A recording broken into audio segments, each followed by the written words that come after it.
Andreas L., senior combat sports writer of the Sporting News, is here with the Lionheart, the one and only Anthony Smith, who fights Johnny Walker this weekend at UFC Fight Night. Anthony, does there come a point in time where you go, I think I fought everybody that's in this damn division that they have to offer? I mean, we're getting close. I had to look and I was like, who is left? There's hardly anybody left. Yeah, there's not a lot of those dudes left. Johnny was one that he's been brought to the table a couple times. For whatever reason, this hasn't ever worked out, whether it was schedule or whatever. But yeah, man, I'm still title chasing. So if I got to fight the same guys over and over and over again, I will. Now, I want you to put on your analyst hat for a minute. What is Johnny Walker at this point in his career? Because he was a guy who, when he first came onto the scene, everybody was really excited about it. His prospects at light heavyweight. Then he hit a low. Now he's won 2 in a row. So what do you see out of Johnny Walker? What has he changed that's allowed him to get a nice little winning streak going? To be honest with you, I don't think he's changed much. He's just that type of a guy. He'll win a couple, lose 1, lose 2, win 3. He's explosive. He's athletic. He's extremely creative. He's a great athlete. He really is. He is physically gifted, and he's figured out how to make it work for him. So I think that's what he is. I think that's what he brings to the table. He's got knockout power in both hands, both feet, both knees, both elbows. You're never really safe with Johnny Walker when you're in there. Now, for you, I asked you to put on your analyst hat because you've been doing this for a while. And how much has that changed your training heading into fights now that you watch fights a little bit differently? Or do you kind of keep those two worlds separate when preparing for a fight? Oh, I keep them totally separate. Because if not, I'll analyze myself to death. I haven't watched 1 minute of Johnny fight this whole entire training camp. That's what my coaches are for. They watch the tape. They tell me the things I need to worry about and the things I need to not worry about. If I start getting into the analyst stuff, I'll end up freezing myself. I'll think too much into it. I'll get too analytical. And at the end of the day, it's still a fist fight on a Saturday night. And if I look at it too much like it's this analytical competition, then I won't be who I am and what makes me the best. I can be a great analyst and tell you how this guy can beat that guy, but they can all do things that I can't, if that makes any sense. So you're always gonna overanalyze yourself. So I just leave it to my coaches and let them make those decisions. Yeah, I was going to ask you that because like I've talked to Dominick, I've talked to a few people, and everybody has like a different answer. Some say I look at fights totally different now, and I bring that with me to training camps. So I was really curious about your approach, but I think that also makes sense. Are you your own worst critic as well when it comes to you fighting in the octagon? Yeah, God, yeah, I hate watching myself fight. I can't stand it. I can't stand watching myself fight because I just tear myself to pieces. I mean, but you've had some exceptional performances. So you're not a guy that goes back and watches your big wins or your losses. It's just, I don't really want to watch myself fight. No, not really. There's been a couple. Like I rewatched the Jon fight a lot with Jon Jones.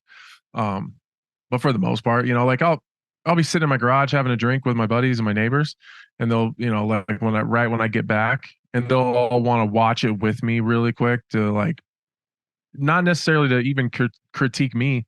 They like listening to me, like tell them what I was thinking in each moment, or like what I was paying attention to, or what like it'll be a relatively nothing shot, but I'll be like, oh, that one really sucked. Like it doesn't look that bad, but that one hurt. Like they like hearing that kind of stuff. Like, but for the most part, no, I don't really watch them. All right. So heading into this weekend, coming off the Ankalaev loss, I mean, the injury, what happened that night? And can you kind of walk us through what you were feeling? And was there any point in that fight between the first and second rounds where you're like, I don't know if I should get off this stool?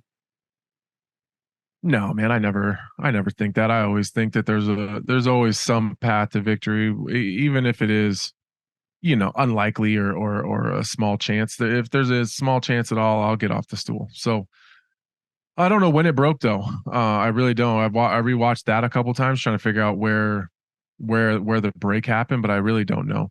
I just stood up, and when I took the first step, I could feel the bones clicking. I'm like, oh man, this sucks.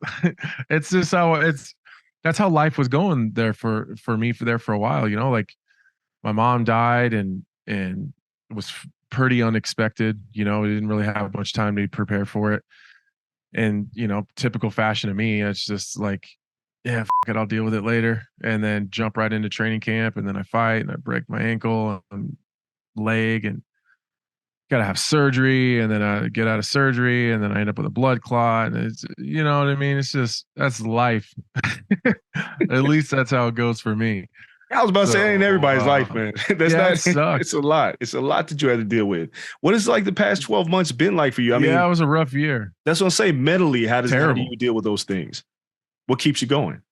Okay, I don't want to say it's all been terrible. A big chunk of it was, um, but I don't mean to sound like and be this guy. I'm just kind of used to it all, like sucking all the time. Like I just constantly have bad happening to me. Um, so I don't know. You know, it was really bad there for a while. It was really bad there for a while. I was in a really dark place.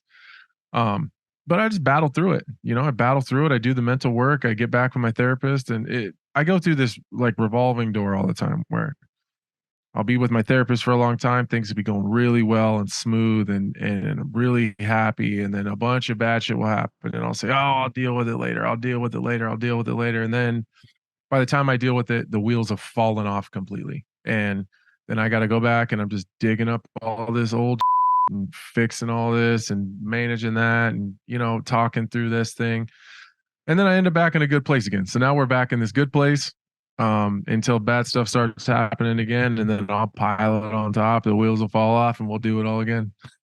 I mean, How it goes.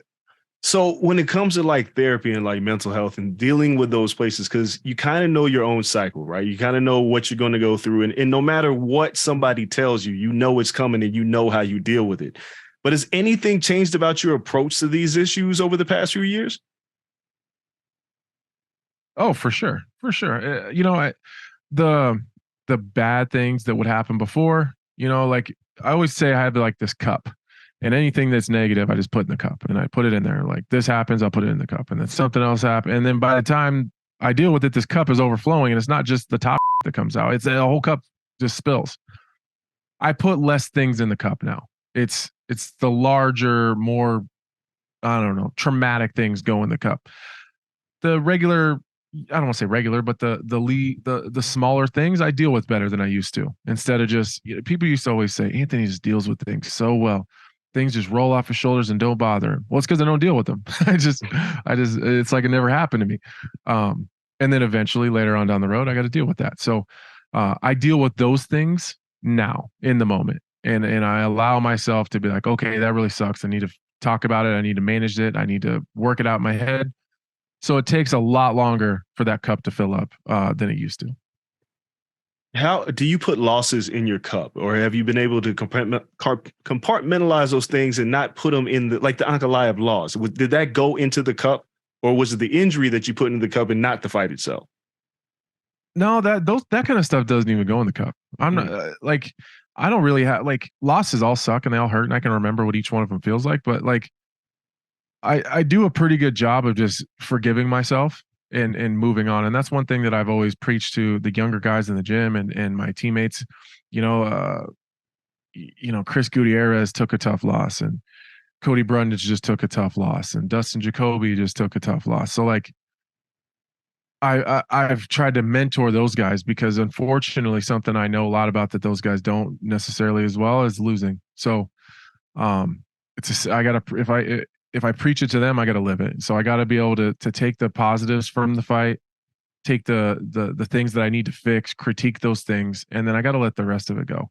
Gotta forgive yourself and try to fix it so that you're a better version later on. But if you never forgive yourself and allow yourself to fail, then you're never going to fix it moving forward. So, no, the loss stuff doesn't really. The Jon Jones one was tough. But like the Glover loss, I don't lose any sleep about that one. That one doesn't even bother me a little bit.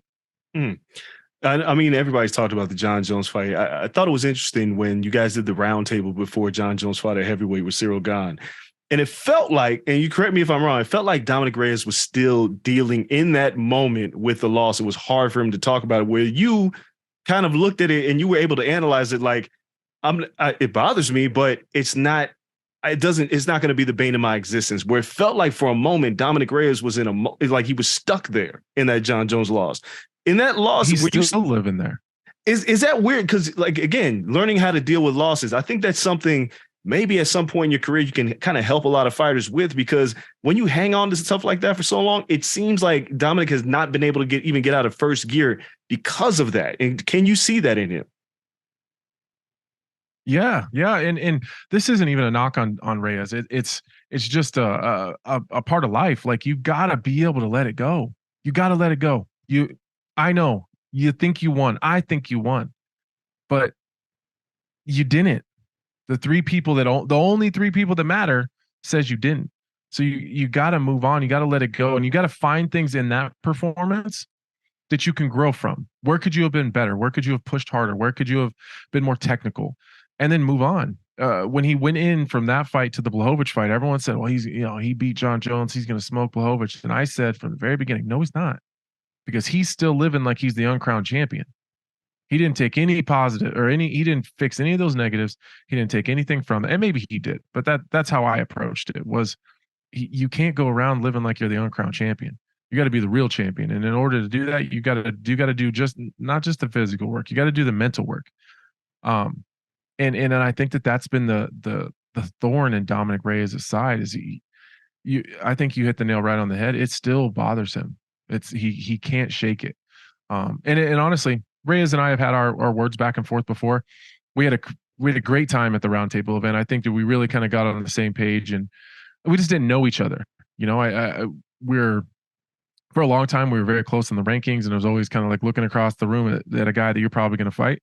I don't foresee Reyes and I ever fighting at this point. So I looked at him more as a man and not a future or potential opponent. And you know, I felt bad for him because he climbed the mountain and he deserved to win, but that's life.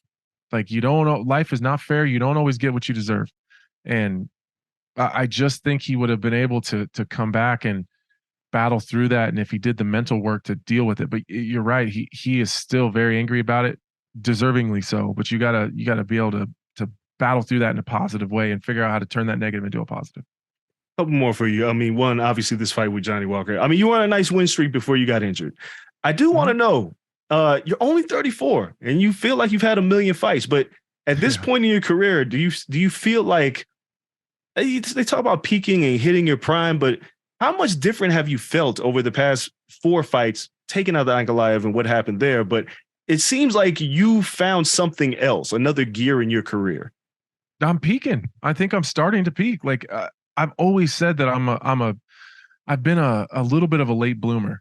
Like I didn't have hair in my armpits till I was like a sophomore in high school. Like I've just always been a little bit of a late bloomer. It's just how it's always been. So I just think it's my time now, you know, because I feel good. I'm getting better. I'm really figuring this fighting thing out. You know, like I can analyze it and tell you about it and teach it to you. I'm just now figuring out how to do it myself.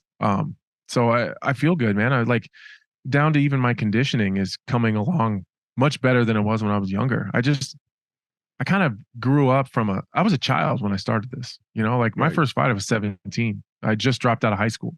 So like before I had my first fight, like 2 months before that, I was in high school. So, I've just grown up in this sport and I've gone from a child to a man. And, I think I'm really hitting my physical prime. Now things are getting tougher because, you know, as you hit your prime, I got to focus a little more on recovery and spend a little more time doing that. Some of it's the injuries, you know, I got to manage those a little bit better. But I feel pretty good, man, to be honest with you. So I know you said at the top of this interview that you're back to title chasing. This division is like wide open. And obviously the arrival, well, it looks like the arrival of Alex Pereira makes things even more interesting. Where do you see this shaking out if you beat Johnny Walker? Do you see this being a thing where if you beat him, you're one fight away because you were supposed to fight Jamal Hill and that fell through and he ended up winning the title? Do you feel like it might be a couple fights? Do you think Alex Pereira kind of just jumps over everybody? How do you think this shakes out if you win this fight come Saturday night? Well, a couple months ago, I would have told you that I think the winner here gets a title shot. Right. Or at least puts himself right there in that conversation. Alex Pereira kind of mixes that up for all of us. If I'm being honest, I would imagine that the winner of this probably ends up in a fight with Alex Pereira. Just because Dana said he has to have a fight with a contender. So Dana's not letting him move up and just move right into a title fight. Which would be nice because then Jamal can deal with his big ass and none of the rest of us have to right now. So, but yeah, I think I think the guys in the top 5, everybody matches up with Alex Pereira really well. So, I think I've seen Johnny even sending some messages and tweets to Alex Pereira. I'd pay to watch that. So I think that's probably where the winner of this fight ends up. As much as I want to tell you, I think it's a title fight. It's probably a fight with Alex Pereira. And how do you see that going? Because Alex is a monster at 185. Doesn't have those same physical advantages at light heavyweight. Also, normal guy at 205. That's what I was going to say. He's a normal guy at 205 that doesn't necessarily have a ground game. Like the striking is there, but do you see? I mean, I don't want to say he's food at light heavyweight, but do you think a lot of you guys look at him because Jan? There's a lot of guys. You think a guy like Alexander Rakic is going to worry about Alex Pereira? No. That guy's 255 pounds right now. Right. No. You don't give a shit about Alex Pereira. No. I mean, and everybody's got a ground game. Like Yuri can grapple enough. Jamal just was in a lot of grappling exchanges with Glover Teixeira and did just fine. Right. I've trained with him. Jamal's ground game is just fine. It's enough. It's good enough. And you look at Blachowicz, black belt, really high level black belt, really good. He was able. I mean, look what he did to Izzy. Ankalaev for sure. I mean, we're talking about a Dagestani style wrestler. Like, come on, I'm a black belt. I can wrestle a little bit. Like, it's not going to be any walk in the park. He's not going to have any easier of a time at 205 than he did at 85. That's for sure. I think he might take. And I got a lot of respect for that guy. I think that he's done fantastic things in the sport in the short amount of time he's done it. Fantastic striker. If you really break down his striking, man, the way the subtleties in his game, I think he's great. But it's no walk in the park up here. I'm just curious if you think that one fight he may reconsider. Maybe I need to just cut this section. He's a big dude, but maybe 185 is probably may be a better place for him unless he develops a ground game. It just feels like he's going to be drowning here. There's too many good grapplers at 205. I do believe that we're too well rounded. But at the end of the day, there's a lot of grapplers at 185 that he would have serious problems with. The best matchup in the 185 pound division is Israel. I mean, if you even look at a guy like, Whitaker, obviously, I think we all kind of think we know what would happen with a fight with Whitaker.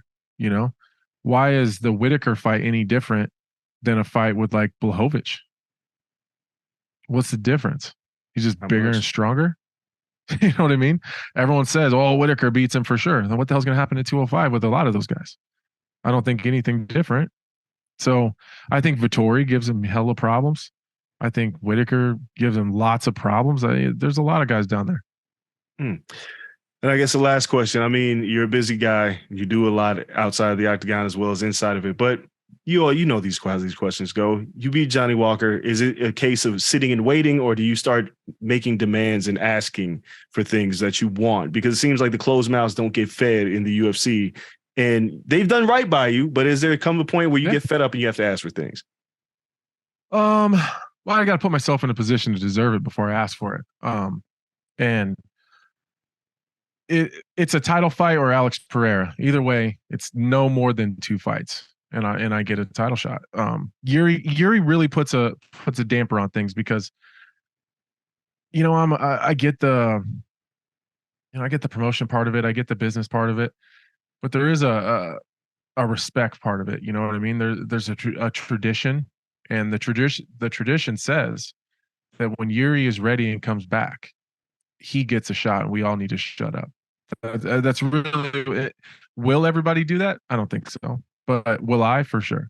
Because he did something for us that I can't remember anybody doing.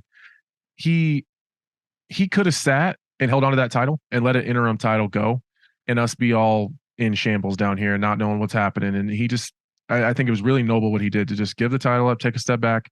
You guys go ahead. And when I come back, kind of the understanding is you get the title shot when you come back. You deserve it. So if and when he comes back, if it's anytime soon, if he's not going to be back for a while, I would like to know that though. I think that makes a difference on where I go after this fight. But once I have that answer, then we can move forward accordingly. If he's coming back soon, I'll take Alex Pereira.